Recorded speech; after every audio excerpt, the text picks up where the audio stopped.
Halo, buat lo yang suka film, demen film, tergila-gila sama film, gila nih, tonton channel ini. Perlu lo tahu bro, film yang bakal gue review gak bakal lo bisa temuin di XX121 ataupun di IMAX. Adanya di situs-situs tertentu. Dan sebelum kita review, alangkah baiknya lo subscribe, tekan tanda lonceng kalau lo suka ya. Oke, chapter 1 The Gentleman tahun 2019. Check it out. Film ini disutradari oleh Guy Ritchie yang sempat ngedirect film King Arthur, dan beberapa tokoh dari film King Arthur itu kayak dialihkan gitu, diboyong ke film The Gentleman ini. Hampir semuanya sih kalau menurut saya. Adegan awal kita diperlihatkan dengan adegan yang membuat kita terkejut, efek kejut lah ya, sama efek getar kali, yang membuat kita bertanya-tanya bakal bagaimana gitu keadaan selanjutnya. Guys, sekedar info sih, film ini dalam web IMDb mendapat rating 8 dalam skala 1 sampai 10. Kan epic. Epic gak sih? Epic banget. Karena banyak komentar positif kalau lu bisa baca ya di webnya.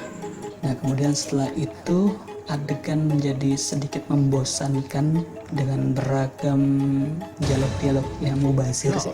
Bingungnya kenapa? Karena kita kayak nonton film dalam film gitu, seperti film Inception, dalam mimpi. Nah, film ini tuh seperti itu gitu pandangan awal gue, tapi ternyata beda.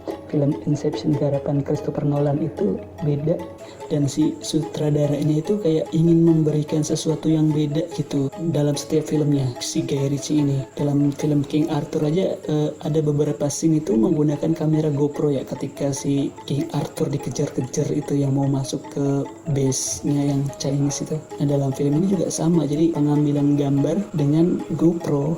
Nah, terus sekarang kan lagi rame nih tentang YouTuber, dan itu nggak kalah dibahas gitu sama Guy Ritchie ini, dimasukkan dalam scene-scene tertentu kemudian dibuat semacam wow itu YouTuber luar biasa sih. Perlu digarisbawahi bahwa film ini memiliki poin plus, yaitu pesan terhadap penonton untuk bersikap sebagai manusia selayaknya manusia. Keren sih. Terus apa lagi ya, banyak pesan moral, kayak jauhi sih narkoba, meskipun yang bilang juga pengedar juga gitu. Di dalam film ini juga ada semacam kampanye gitu ya untuk tidak bersikap rasis terhadap siapapun.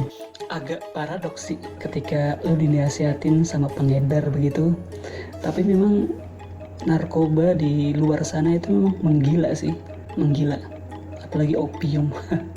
Katanya ya, gue sih nggak paham. Tapi dengar-dengar memang ganja, jadi film ini menceritakan pebisnis ganja ya. Ganja itu sebenarnya di Amerika sudah dilegalkan, tapi mungkin di negara bagian tertentu kali ya yang masih ilegal gitu. Dan bisnis ganja ini menggiurkan. Mantan petinju dunia aja Mike Tyson itu bikin ladang ganja yang seluas lapangan sepak bola kali. Dan dalam film ini juga begitu.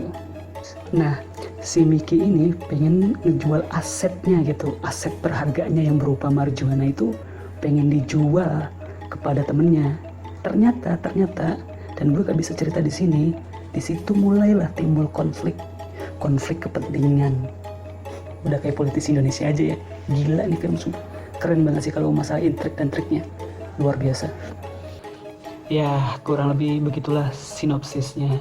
Nah, untuk plot, sebenarnya plotnya, ceritanya ya, dari ide cerita gitu ya, ide ceritanya sih biasa, cuma kemasannya gitu baru, kemudian cara bertuturnya juga baru, dan kontinu, dan ini bagus, epic lah. Jadi makanya gak heran ratingnya tinggi. Kemudian dari visual effect juga keren sih, epic banget, dan make up apa sih natural. Jadi setiap scene-nya sengaja disebar gitu, selayaknya puzzle, kemudian bakal ketemu di satu titik. Epic banget memang. Dan film ini kayak apa sih ya, beberapa film yang pernah gue tonton memang begini ceritanya gitu. Kembali ke adegan awal, dan salah satunya film ini.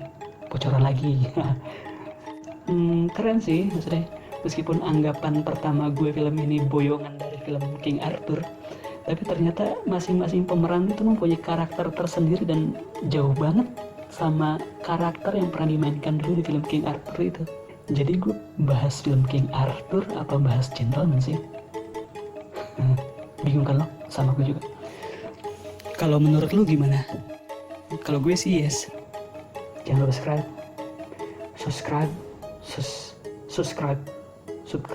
subscribe lah. Oke, gue kira udah selesai dan bye.